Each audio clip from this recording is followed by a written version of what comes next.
વિદ્યા ઉપર જે લોહિયાળ અને જીવલેણ હુમલો કરવામાં આવ્યો છે ત્યારે સમગ્ર ગુજરાત ચોંકી ઉઠ્યું છે.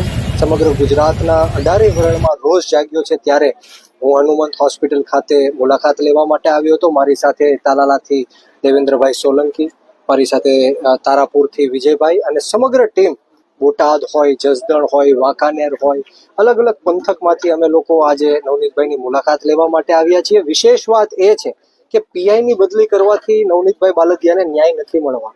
પીઆઈની બદલી કરીને ભાવનગર મૂકવામાં આવ્યા, એ તો એક જાતનું પ્રમોશન થયું. પીઆઈની વિરુદ્ધમાં એફઆઈઆર પણ દાખલ થવી જોઈએ. એમને ગેરરીતિ રાખી છે, મોટા માથાને છુપાવવાની કોશિશ કરી છે, આ કેસ છે ડાયવર્ટ કરવાની વાત કરી છે. સરકાર દ્વારા એસઆઈટીની રચના કરવામાં આવી. અમને એસઆઈટી ઉપર સહેજ પણ ભરોસો નથી. આની પહેલા ભૂતકાળમાં અનેક બનાવોમાં એસઆઈટીની સરકારે રચના કરી, પણ આજ દિન સુધી કોઈને પણ ન્યાય મળ્યો નથી કે કોઈને પણ જેલ હવાલે કરવામાં આવ્યા નથી.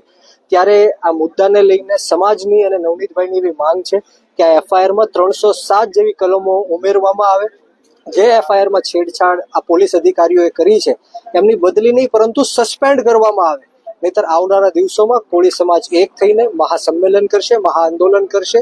શહીદ આઝમ સરદાર ભગતસિંહના માર્ગ ઉપર પણ જવું પડે તો અમારી તૈયારી છે.